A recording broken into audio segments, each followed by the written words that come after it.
Hi, Gemini, and welcome to the Solar Quran Shining Souls Cafe Astrology Insights for July 2022. So here is your chart for the month. It is cast for July 1st, 2022 at 5:28 a.m. and that puts the ascendant here at 00 Gemini. So the month starts out with both Venus and Mercury in your sign, and those signs will, or those planets will leave during this month. And one of the things that you will feel good about is your what you have had going on over the beginning of the end of July, June, and the beginning of July, and that is that people are attracted to what you have to say. They're attracted to your ideas and your who you are as a person. Mercury is been very talkative with Mercury in Gemini, and Mercury rules Gemini, so that is a good thing for Geminis. And so Mercury will change signs twice this month. First, it will go into Cancer on July 5th, and then it will move into Leo on July 18th.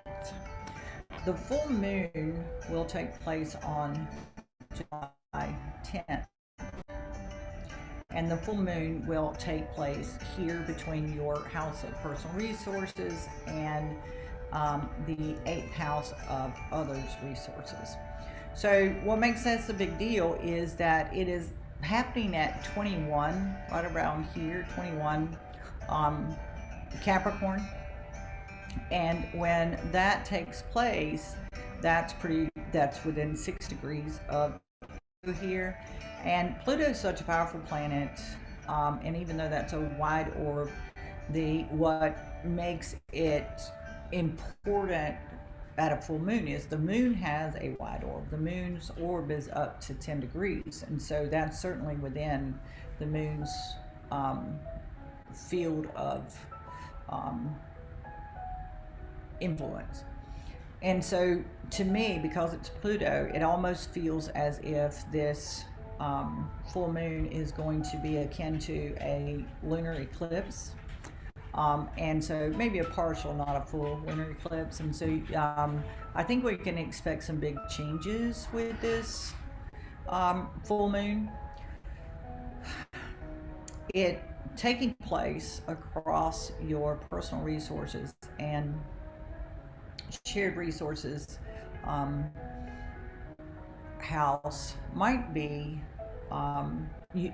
the changes that are going to go on there may be because you yourself have gone through a change of identity with Venus and Mercury both coming through your first house. There has been a lot of energy in the first three signs of the zodiac: Aries, Taurus, and Gemini.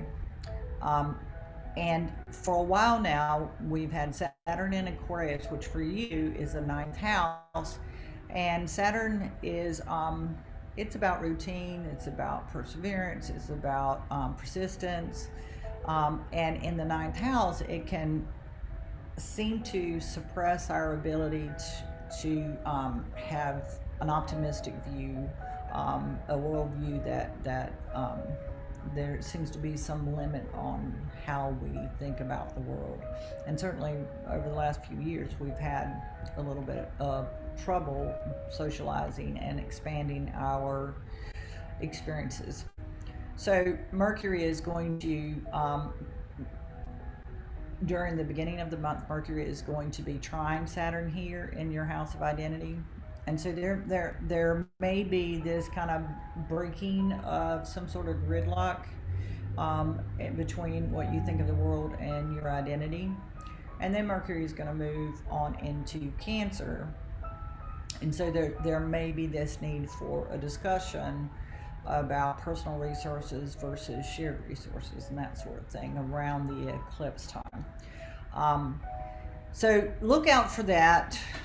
Do give some consideration because as a Gemini, it it's not often talked about how much you give and care for others. I would just say that you need to seriously consider what it is that you're giving and what you're able to give. Um, it comes naturally for you to care and to nurture others, that you feel like that's part of your personal resources, that this emotional, um, deep resource that you have for caring for others. And so, a lot of smart people are like that. It's okay. But, you need to consider, um, if what you're giving and what you're receiving are compatible. No one can give forever. You need to replenish yourself, and so you need to. Now is a good time to think about what is it I need to replenish myself. Mars is going to move into your 12th house. So, on top of it being a good time for Mercury in Cancer, for you to think about what is important for you to feel um, full, nurtured. Mars being in your 12th house is going to do the same thing. You're going to kind of feel a need to sink into your safe space, whatever that may be. And for you, it's kind of nature, material things, like things that are soft and cuddly, not necessarily the not necessarily money, although Taurus does deal with money. But you may have this period of time where you want to just operate from an internal perspective for a while, which means not necessarily out socializing and communicating with everyone. So once Mercury moves into Cancer and you get that opportunity to think about what it really means, what resources you're using to nurture yourself, and what you feel like you can and are willing to share with others, then Mercury will move into Leo here in the house of perceptions, understanding your local environment, commerce, that sort of thing, and it'll take on a different tone. You may or may not be ready to talk out loud with others yet, but people will be attracted to what you have to say. Um, Venus will move into Cancer at about the same time. And Venus in Cancer, it will help you to find value in the relationships, the nurturing relationships that you have, and the personal resources you have, to find your value in the desire to nurture and care for others. Your personal resource has value. That resource of being able to connect with others on an emotional level has value. And so Venus being in Cancer is going to help you find that value and appreciate it, and appreciate the people that do that nurturing for you, because it normally does go both ways. We can only hope. Mercury will be at an opposition with Pluto for on the 18th, and then on the 20th, the Sun will be in an opposition to Pluto.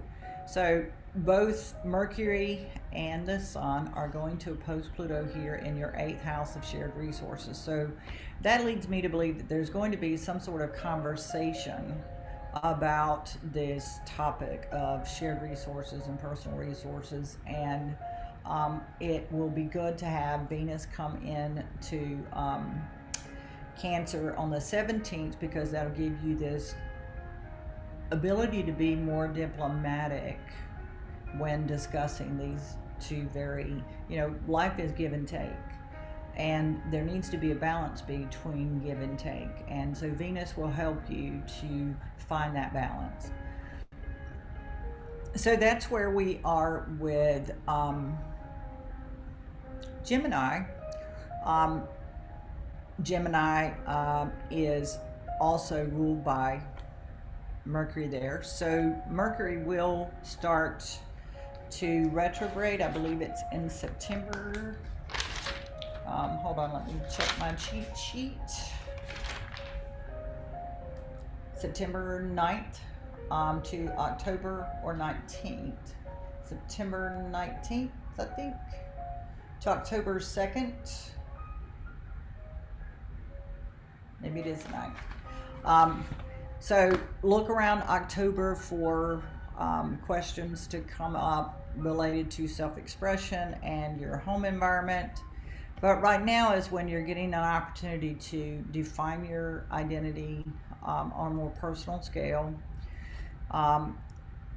Getting an opportunity to take a look at your personal resources, and that includes your gifts and talents and what you're willing or want to share with others. Pluto and Saturn are still up here, restricting and or transforming your shared resources, your worldview. Jupiter will retrograde at the end of this month, and Chiron will retrograde at the end of this month. So that will be 2 planets in Aries that go retrograde, and this is about the groups we belong to.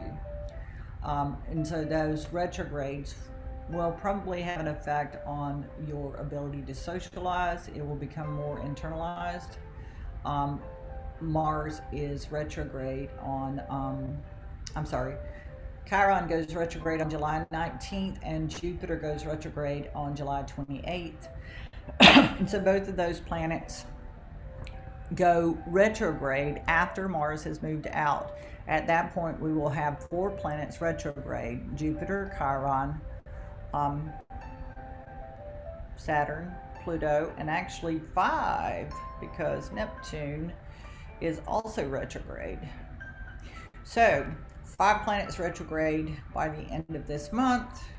Should slow things down a good bit, but Mercury is still moving forward fully. And if I said 4 planets retrograde in any other recording, I apologize. It's 5, and so we're going to move on through all of the signs and get them done. All right. Thank you, Gemini, for joining me. I will see you for the weekly insights and for the next monthly insights on August. If you have any questions or would like to book an appointment, you can find that on soulofchiron.com, and we will get you on the calendar. Thank you. Bye-bye.